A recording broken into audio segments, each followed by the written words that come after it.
بسم الله الرحمن الرحيم الحمد لله رب العالمين والصلاة والسلام على أشرف الأنبياء والمرسلين نبينا محمد وعلى آله وصحبه وأتم التسليم أما بعد أفلندرم الله mirësi dhe bekimet qofshin mbi profetin e tij dhe dërguarin e tij Muhammedin sallallahu alaihi wasallam, mbi familjen e tij, mbi shokët e tij dhe mbi të gjithë ata që e ndoqën dhe do ta ndjekin rrugën e tij deri në ditën e gjykimit dhe më pas. Vazhdojmë në shpjegimin e akidës Tahawije, akidën të cilën e përmbledh Imam Tahawi, ku ka shpjeguar besimin e ehli sunnetit dhe xhamatit pra pasuesve të profetit Muhammed sallallahu alaihi wasallam. Jemi në fjalën e autorit ku thot: "Wa kullu shay'in yajri bi qudratihi wa mashi'atihi wa mashi'atuhu tanfudh." Pra flet për kaderin, thot: gjithçka ndodh sipas paracaktimit dhe vullnetit të tij. Pra dëshirës dhe vullnetit të tij, dhe vullneti dhe dëshira e tij përmbushet gjithmonë. Në këtë fjali ka bashkangjitur vullnetin apo dëshirën e Allahut me kaderin, me caktimin e tij. Kjo është një bashkangjitje e diçkaje specifike me diçka që është më e gjerë. Pasi ne e dimë që dëshira është një shkallë për shkallëve të kaderit, dëshira e Allahut është një shkallë për shkallëve të kaderit. Kështu që kjo është një bashkangjitje, po themi, e një gjëje specifike me diçka që është më e gjerë. Vazhdon autori dhe thot: "La mashi'ata lil ibad illa ma sha'a lahum. Fama sha'a lahum kan wa ma lam yasha' lam yakun." Njerëzit thot kanë vullnet vetëm aq sa ka dashur Allahu që të kenë. Çfarëdo që ai dëshiron për ta ndodh, dhe çfarëdo që ai nuk dëshiron për ta nuk ndodh. Kjo fjali o vëllezër është fjali madhështore. Fjalia që përmend çfarë dëshiron Allahu për njerëzit ndodh dhe çfarë nuk dëshiron nuk ndodh. Ibn Qayyim Allahu mëshiroft përmend në librin e tij El Fawaid, thot: baza dhe themeli i çdo të mire është të dish se çfarëdo që Allahu ka dëshiruar ndodh dhe çfarëdo që ai nuk ka dëshiruar nuk ndodh. Kjo është fjali madhështore dhe thelbësore për realizimin e imanit të plot në zotërimin dhe sondimin e Allahut madhëruar. Pjesë në besimin rububie, pra në zotërimin dhe sondimin e Allahut, është të bindesh se Allahu është zotëruesi, rregulluesi, vepruesi me krijesat e tij sipas dëshirës së tij, subhanahu wa ta'ala. Prandaj askush nuk mund të ndryshojë atë që ai ka vendosur. Çfarëdo që Allahu dëshiron ndodh, dhe çfarëdo që ai nuk dëshiron nuk ndodh. Me këtë fjalë o vëllezër, e ka thënë umeti islam deri në kohën e sotme. Më thënë e kanë përdorur këtë lloj fjalie. Pra masha Allahu kan wa ma lam yasha lam yakun. Çfarë don Allahu ndodh dhe çfarë nuk don Allahu nuk ndodh. Është përmendur në disa hadithe të profetit sallallahu alaihi wasallam, mirë po në këto hadithe ka diskutim, po gjithashtu e kanë përmendur këtë fjali sahabët dhe prej tyre kanë marrë tabiinët, e kështu me radhë deri në kohët e sotme. Të gjithë njerëzit kanë besuar, domethënë në këtë lloj artikulimi, po themi, çfarë don Allahu ndodh dhe çfarë nuk don Allahu nuk ndodh. Të vetmit që u veçuan për këtij kuptimi janë kaderijet me gjusia, pra kaderit me gjusi. E ne kemi përmend që kaderijet janë tre lloje. Që prej tyre janë këto kaderijet me gjusie që i ka përmend profeti sallallahu alaihi wasallam në hadith, ku ka thënë ato janë me gjusët e këtij umeti. Pse se ato sikurse zjarrputistët që besuan që ka dy zota dhe këta në lidhje me veprat e njerëzve, besuan që i krijojnë ato vetë, domethënë, dhe nuk është Allahu krijuesi i veprave. Kanë thënë në lidhje me dëshirën e Allahut, Allahu dëshiron atë që nuk ndodh. Dhe ndodh ajo që Allahu nuk do. Pra, Allahu dëshiron dhe gjëra dhe nuk ndodhin thënë. Dhe Allahu do gjëra, dhe më fali, dhe Allahu ndodh ajo që Allahu nuk e do thënë. Pra nëse Allahu nuk do diçka ndodh thënë. Allahu thënë dëshiron udhëzimin për robërit e tij, ndërsa ato dëshirojnë humbjen për veten e tyre. Dhe realizohet thënë dëshira e tyre përmbi dëshirën e Allahut. Dhe ndodh ajo që ndodh me imponim thënë që Allahu nuk ka gjë në dorë, subhanallah. Me imponim ajo që Allahu nuk e do. Ky është kuptimi i fjalës tyre.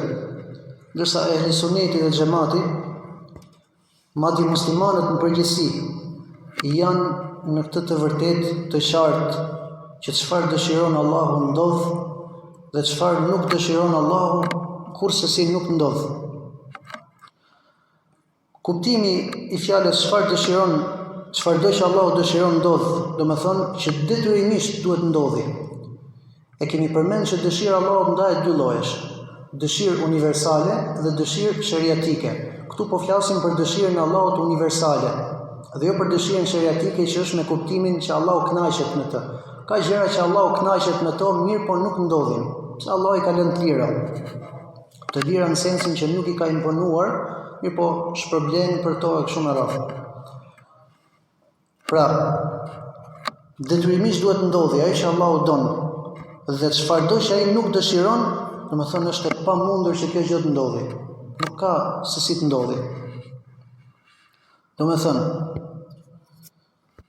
dëshira dhe vullneti i Allahut është shkaku kryesor dhe shkaku i plot për çdo gjë që ekziston. Pasi çfarë dëshiron Allahu, ajo gjë ndodh me patjetër.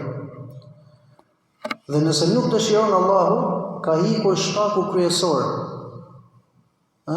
Nëse do të mblidhen njerëzit, banorët e tokës, banorët e qiellit të bëjnë diçka, nëse nuk ekziston dëshira e Allahut, atëherë aty nuk ndodhet shkaku i kryesor për çdo gjë që është në ekzistencë. Dhe kjo është dëshira e Allahut e lartësuar.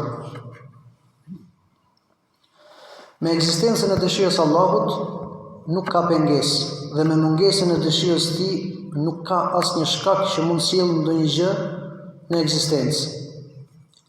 Pra, duke thënë këtë, vim përfundim që gjërat që ekzistojnë me dëshirën e Allahut, dhe ato që nuk ekzistojnë mungojnë për shkak të mungesës së dëshirës së Allahut.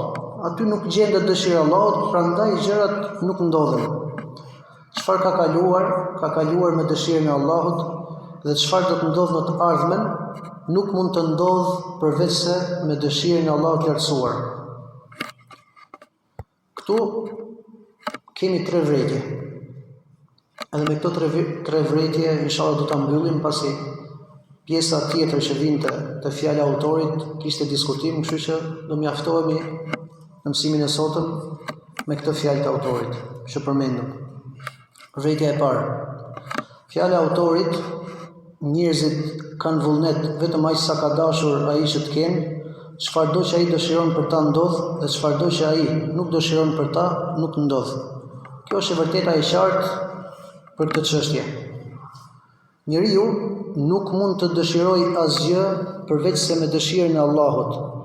Nëse Allahu dëshiron, e bën njeriu që të dëshirojë. Pra, edhe vullneti i njeriu është i kufizuar me atë që Allahu i ka mundsuar.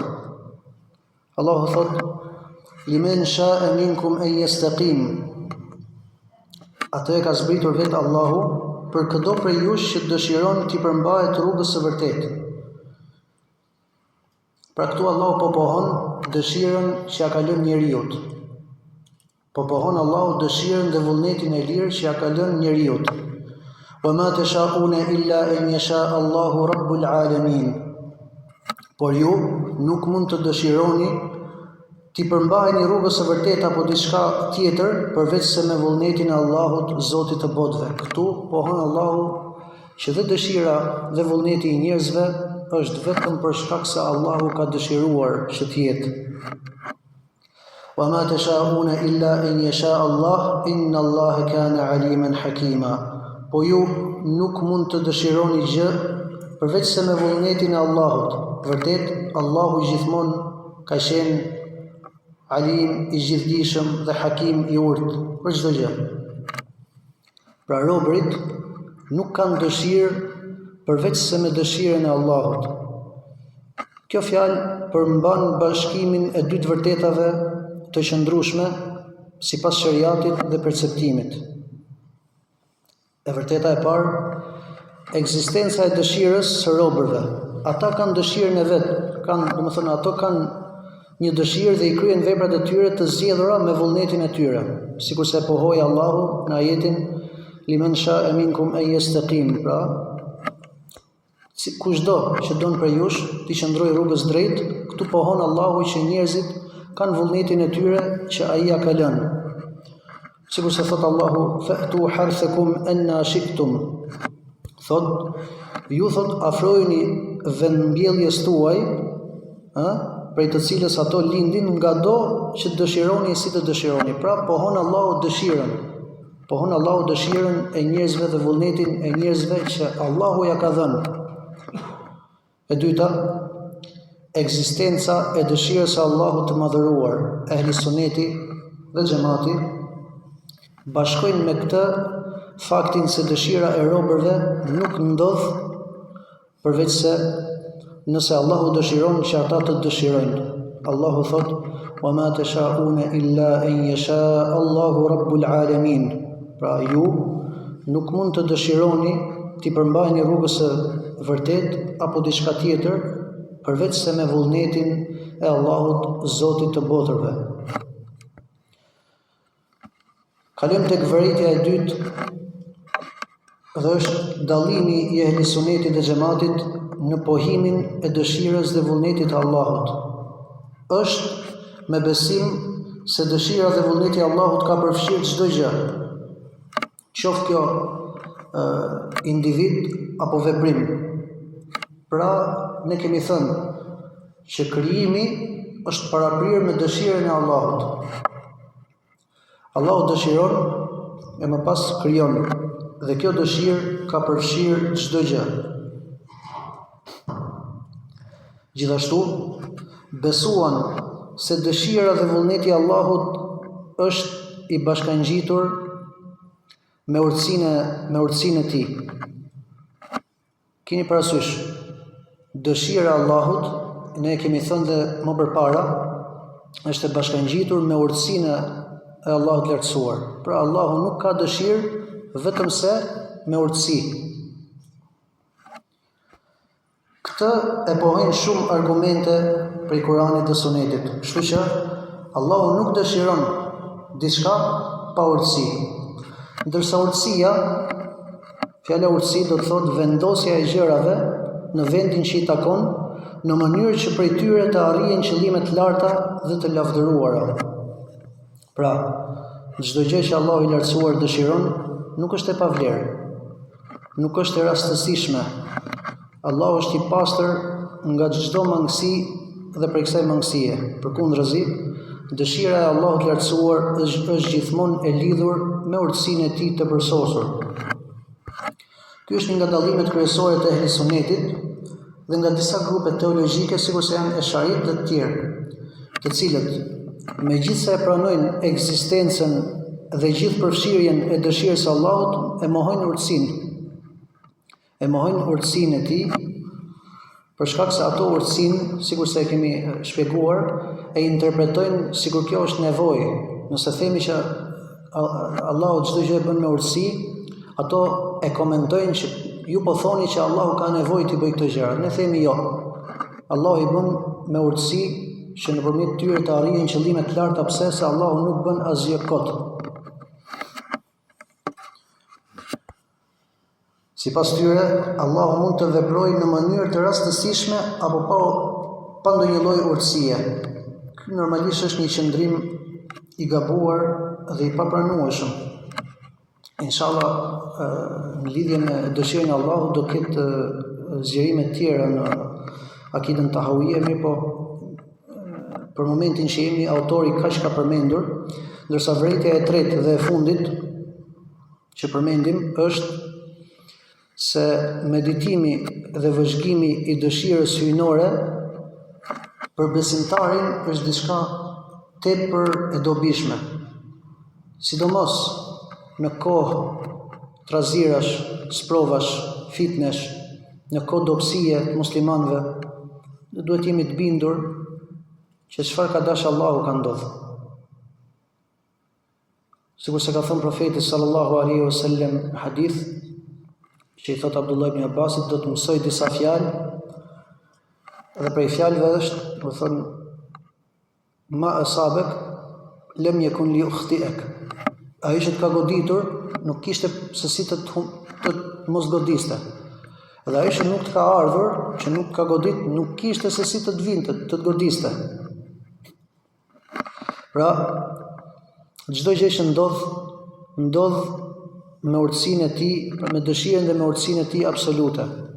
Kur njeriu beson në këtë lloj forme, i qetësohet dhe zemra, që nuk ka ndodhur asgjë përveç se atë që Allahu i lartësuar ka dashur. Të besosh se çdo gjë që ai dëshiron ndodh, se askush nuk ka mundësi ta ndryshojë atë që ai ka dëshiruar, dhe se gjithçka që ai ka përcaktuar është mbështetur në një urtësi që ai e din. Kjo si shtam ndihmon në qetësimin e zemrës së besimtarit dhe sjell paqe në shpirtin e tij. Kjo ndihmon në lehtësimin e dhimbjes dhe trishtimit për situatat e vështira që i shfaqen para syve të tij. Prandaj është thelbësore që besimtarit këshillohet për të reflektuar mbi dëshirën dhe urtësinë e Allahut. Allahu, ai është i gjithdijshëm dhe i plot fuqishëm në çdo përcaktim që ai bën. Kështu që njeriu duhet të jetë gjithmonë i qetë, edhe mos ta vënë dyshim, domethënë, se këto gjëra që kanë ndodhur, Allahu i ka lejuar që të ndodhin kështu për shkak të dijes dhe urtësisë së tij absolute, që ka dëshiruar që gjërat të jenë në këtë lloj forme.